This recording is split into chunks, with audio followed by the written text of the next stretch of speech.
Welcome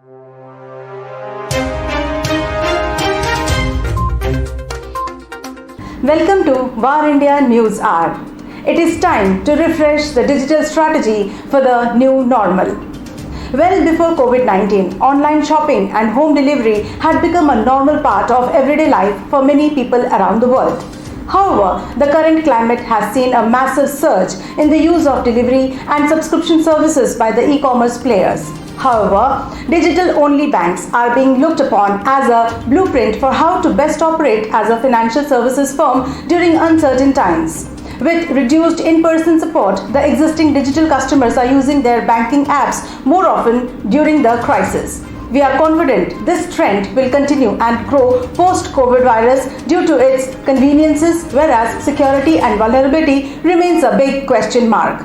The COVID-19 lockdown has impacted those within the banking industry in several different ways, presenting both challenges and opportunities. We are entering a time when a strong digital strategy is becoming a necessity rather than a luxury. Welcome to the new normal. The first phase is a tactical response where banks take immediate actions to support their employees and customers in an operational shift. This phase will see banks will enable their workforce to operate remotely and see a rapid move towards digital channels. During this period, banks will see a surge of calls into their call centers and will need to ensure that these calls can be answered with vulnerable clients being prioritized. Working on having a flexible workforce will help keep jobs, provide better customer service, and encourage their clients to continue banking and being active. The second phase focuses on the end user higher priority focus items. For instance, banks will need to review their customer journeys and ensure they are enabled to support digital channels and how they can best support their customers, such as virtual help desks. The third and final phase is adopting a strategic focus where banks will need to evolve their service models and get ready for the new normal. Let's look into today's headlines in VAR India. Prime Minister Modi launches e-Rupee digital payment platform. Prime Minister Narendra Modi on Monday launched e-Rupee, an electronic voucher that promotes digital payment. Today, the country is giving a new dimension to digital governance, said PM Modi during the virtual launch. E-Rupee voucher is going to play a huge role in making DBT more effective in digital transactions in the country, he added. It is a QR code or SMS string-based e-voucher which is delivered to the mobile of the beneficiaries. The users of this seamless one-time payment mechanism will be able to redeem the voucher without a card, digital payments app or internet banking access at the service provider. 24 universities declared fake, most from UP, says Education Minister.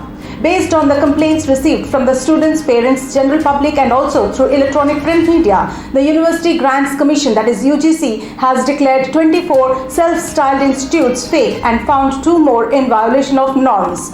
Union Education Minister Dharmendra Pradhan said the steps will be taken by the UGC against the fake or non-recognized universities, Pradhan said. The UGC issues public notices about the list of fake universities or institutes in national Hindi and English newspapers. The report states Uttar Pradesh has the highest 8 such fake universities, Delhi has 7.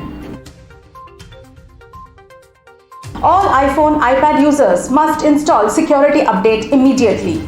Indian Computer Emergency Response Team, that is CERT-In, has asked users of iPads and iPhones to urgently update their devices to the latest iOS and iPadOS software updates. These updates, that is iOS 14.7.1 and iPadOS 14.7.1, were released by Apple last week to address some critical bugs in the previous versions.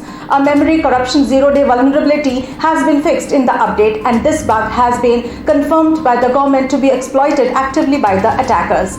Warning users, CERT-In has said that if attackers are able to exploit this bug successfully, the attackers could execute an arbitrary code and gain elevated privileges on the targeted devices. Brave website uses Google Ads to spread malware via search engine results. The fake website of the Brave browser, which is dubbed as another potential rival of Chrome, found a clever way to expand their victims by exploiting the Google search results. As per GIZ China, Google search is the go-to platform of the great majority whenever they find themselves looking for reputable information online, such as details about a person, specifications and price of a product, and even newfound apps like Brave. The scammers used a code called Punny Code to mask the registered domain xnbravva.com to be similar to the real Brave website. Microsoft CEO acknowledges competition from other enterprise apps OEMs. With the boom of cloud, it is quite visible the various cloud offerings by the tech giants including Azure, AWS, Google, SAP, Oracle, IBM and Salesforce. Microsoft has extended the Azure product lineup into AI, ML, IoT, security, databases, data management and more. Microsoft has aligned its cloud services to the emerging needs of corporate customers undergoing digital transformation. Satya Nadella, CEO, has frequently touted the surging growth of Microsoft's Dynamics 365 suite of enterprise apps. His zeal for Dynamics 365's growth potential hit new heights in last week's Q4 earnings call and is an unmistakable shot across the bows of SAP, Oracle and Salesforce. That's it for now. Please like, share, comment and subscribe to VAR India News Magazine. Stay tuned. Thank you.